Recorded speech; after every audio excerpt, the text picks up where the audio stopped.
नमस्कार। आज के इस विशेष विश्लेषण में हम एक ऐसे विषय पर बात करने जा रहे हैं जो हिंदू ज्योतिष और पौराणिक कथाओं में सबसे ज्यादा आकर्षक, बेहद शक्तिशाली और शायद सबसे ज्यादा गलत समझा जाने वाला स्वरूप है। जी हाँ, हम बात कर रहे हैं शनि की। अक्सर इस नाम को सुनते ही लोग थोड़ा सहम जाते हैं, है ना? लेकिन आज की इस चर्चा में ये धारणा पूरी तरह से बदलने वाली है। प्राचीन ग्रंथों और तथ्यों के आधार पर हम ये समझेंगे कि ब्रह्मांडीय व्यवस्था में असल में शनि की भूमिका क्या है। तो चलिए इस बेहद रोचक रहस्य को एक साथ खंगालते हैं।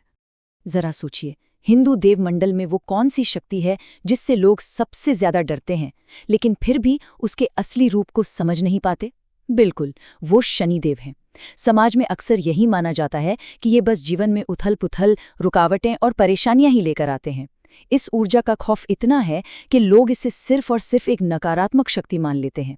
लेकिन प्राचीन भारतीय खगोलीय ग्रंथों को गहराई से देखने पर तस्वीर बिल्कुल अलग नजर आती है।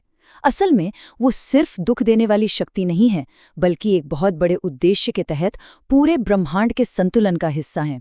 तो चलिए सबसे पहले बात करते हैं भाग 1 की, कर्म के देवता, जहां द्वेष से ऊपर न्याय है। देखिए, हिंदू धर्म में शनि केवल कोई देवता भर नहीं है, वो शनि ग्रह का साक्षात दिव्य अवतार है। उन्हें कर्म, न्याय, समय और प्रतिशोध का बेहद सख्त देवता माना जाता है। अगर आसान शब्दों में कहें तो वे एक महान लौकिक शिक्षक हैं।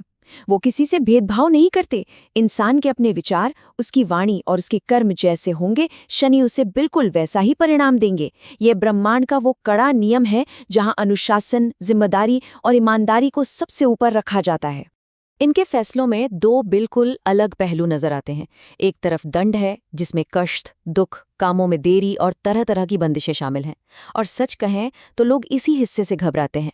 लेकिन इसका एक दूसरा पहलू भी है, जो है वरदान का। जो लोग धर्म के रास्ते पर चलते हैं, पूरी ईमानदारी और मेहनत से अपना काम करते हैं, उन्हें शनिदेव ज्ञान, विनम्रता, नेतृत्व करने की क्षमता और लंबी उम्र का आशीर्वाद भी देते हैं।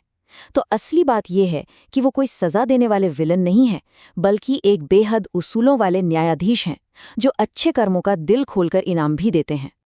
अब आगे बढ़ते हैं भाग 2 पर, शनि के दिव्य गुण और उनके संबंध। अगर हम इनकी वंशावली की बात करें तो वो बहुत ही शक्तिशाली और दिलचस्प है। इनके पिता स्वयं सूर्यदेव हैं और माता का नाम छाया है। इसी वजह से इन्हें अक्सर छाया पुत्र भी कहा जाता है। और अगर हम इनके जीवन साथियों पर नजर डालें तो उनके नाम नीला और मंदा हैं। मंदा जहां एक गंधर्व राजकुमारी है, वहीं नीला वास्तव में नीलम रत्न का ही एक मानवीकृत रूप है। नीलम रत्न के साथ उनका ये जुड़ाव बहुत ही खास है और इसका ज्योतिष के उपायों से कितना गहरा नाता है, ये हम आगे चलकर देखेंगे। प्राचीन ग्रंथों में उनका जो रूप बताया गया है वो बहुत ही प्रभावशाली है। बताया गया है कि उनका रंग सांवला है और वे गहरे नीले या काले रंग के वस्त्र पहनते हैं। उनकी सवारी भी उनके इसी अटल स्वभाव को दिखाती है। वे हमेशा एक बड़े कौवे या गिद्ध पर सवार रहते हैं। न्याय और अनुशासन कायम रखने के लिए उनके हाथों में राजदंड, त्रिशूल और कुल्हाड़ी जैसे अस्त्र होते हैं। और कुछ जगहों पर तो उन्हें 8 घोड़ों द्वारा खींचे जाने वाले एक विशाल लोहे के रथ पर भी दिखाया गया है। ये सभी गहरे रंग और भारी भरकम प्रतीक उनके बेहद गंभीर और अडिग स्वभाव की गवाही देते हैं। आइए अब चलते हैं भाग 3 की ओर, कला और मंदिरों में शनि का चित्रण। 20 फुट, जरा इस ऊंचाई की कल्पना कीजिए। साल 2013 में तेलंगाना के मेडक जिले के यर्देनूर में शनिदेव की एक विशालकाय मूर्ति स्थापित की गई थी, जिसकी ऊंचाई पूरे 20 फुट है। यह सिर्फ एक मूर्ति भर नहीं है, बल्कि यह इस बात का एक शानदार सबूत है कि आज के आधुनिक समय में भी शनिदेव को लेकर लोगों की आस्था का पैमाना कितना भव्य है। यह विशालता सीधे तौर पर उनके ब्रह्मांडीय प्रभाव को दर्शाती है। और सिर्फ ऊंचाई ही नहीं, इस मूर्ति का वजन सुनकर और हैरानी होगी, 9 टन। इस 20 फुट की मूर्ति को किसी साधारण तरीके से जोड़कर नहीं बनाया गया, बल्कि इसे एक ही विशाल पत्थर यानी एक मोनोलिथ को तराश कर आकार दिया गया है। एक ही पत्थर से बना ये 9 टन का भारी भरकम स्वरूप प्रतीकात्मक रूप से शनि के उसी भारी और न टलने वाले प्रभाव को दिखाता है, जो वे मानव जीवन और समय के चक्र पर रखते हैं।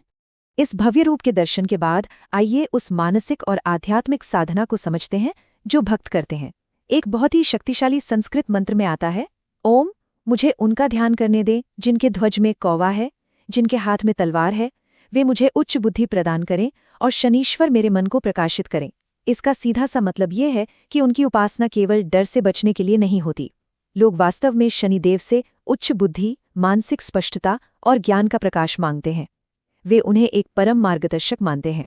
वैसे तो पूरे भारत में कई ऐसे शिव मंदिर हैं जहां शनिदेव की मूर्तियां देखने को मिल जाती हैं, लेकिन जब हम पूर्ण समर्पण की बात करते हैं तो महाराष्ट्र का शनि शिंगणापुर गांव सबसे ऊपर आता है। यह स्थान शनि भक्ति का एक बहुत बड़ा उपकेंद्र है। ये गांव इस बात का जीवंत प्रमाण है कि कैसे पूरा का पूरा समुदाय अपनी आस्था और अटूट विश्वास के जरिए इस शक्तिशाली देवता की ऊर्जा के साथ आज भी जुड़ा हुआ है। अब आते हैं हमारे चौथे और अंतिम भाग पर, राशि चक्र और शनिवार की पूजा। समय की पूरी संरचना में इनका बहुत गहरा प्रभाव है। हिंदू पंचांग में जो सप्ताह का 7वां दिन है यानी शनिवार, उसका नाम ही इन्हीं के आधार पर रखा गया है। हिंदू ज्योतिष के जो नवग्रह हैं यानी 9 खगोलीय पिंड, शनि उनमें एक बेहद अहम सदस्य हैं। इतना ही नहीं, 12 राशियों में से मकर और कुंभ राशि के वे सीधे स्वामी माने जाते हैं। ये सारी बातें इस बात पर मोहर लगाती हैं कि वे केवल एक देवता नहीं बल्कि पूरे लौकिक समय को नियंत्रित करने वाली एक बड़ी शक्ति हैं।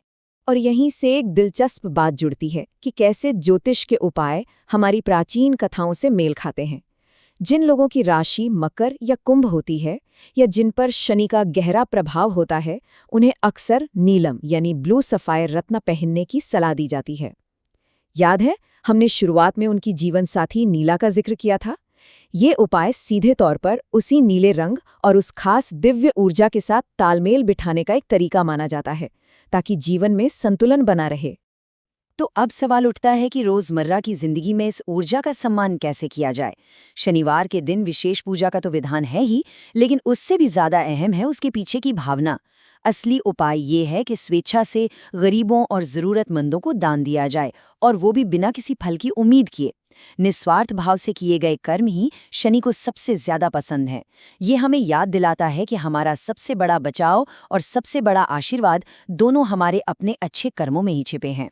इस पूरे विश्लेषण के अंत में हम एक बहुत ही गहरे सवाल पर पहुंचते हैं। हमने देखा कि शनि सिर्फ कोई डराने वाले देवता नहीं है, बल्कि वे हमारे कर्मों का एक एकदम साफ आईना है। वे हमें हमारी ही असलियत दिखाते हैं। तो आज के इस सफर को हम इस एक सवाल के साथ खत्म करते हैं। अगर आज वही ब्रह्मांडीय न्यायाधीश पूरी मानवता के सामूहिक विचारों, हमारी बोली और हमारे कर्मों को एक तराजू में रखकर तौलें, तो उनका अंतिम फैसला क्या होगा?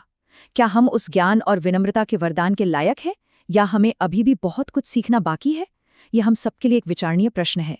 इस विश्लेषण में साथ जुड़ने के लिए धन्यवाद। सीखते रहें और अपने कर्मों के प्रति हमेशा जागरूक रहें।